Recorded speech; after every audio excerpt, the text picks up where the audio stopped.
Breaking news. School bus 80 foot दरीत कोसळली, 2 विद्यार्थी ठार, 35हून अधिक विद्यार्थी जखमी.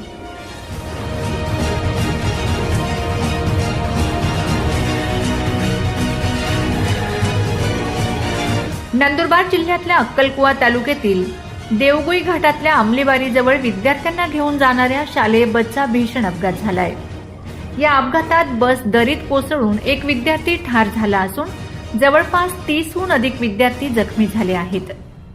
ही शालेय बस जळगाव जिल्ह्यातल्या चाळीसगाव तालुक्यातील मेहुणबारेच्या अनुदानित आश्रमशाळेची बस असल्याची माहिती देखील समोर येत आहे.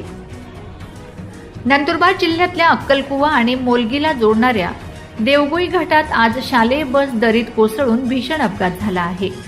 दिवाळीच्या सुट्ट्यांमध्ये आपल्या गावावर आलेल्या आदिवासी विद्यार्थ्यांना आश्रमशाळेत नेण्यासाठी ही बस आज अक्कलकुव्याच्या मोलगी परिसरात आली होती. विद्यार्थ्यांना बसमध्ये घेऊन बस अक्कलकुवाकडे परतत असतानाच वाहकाचे बसवरील नियंत्रण सुटल्याने ही बस थेट 80 ते 100 फूट दरीत कोसळली. बस अपघात झाला त्यावेळी बसमध्ये 35हून अधिक विद्यार्थी होते. यातील एका विद्यार्थ्याचा जागीच मृत्यू झाला.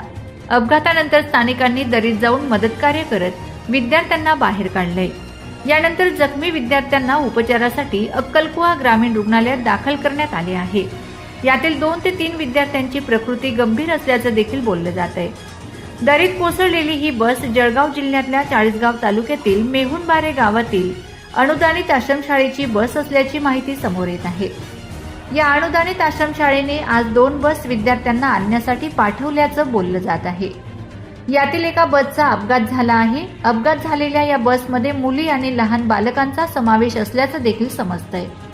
अपघातानंतर पोलीस आणि स्थानिक प्रशासनाने अपघातस्थळी धाव घेतली असून मदत कार्य सुरू आहे. या अपघाताबाबत अद्यापही पोलीस अथवा स्थानिक प्रशासनाकडून कुणीही अधिकृतरित्या बोललेलं नाही. Bureau report, Navapur express news, अक्कलकुवा.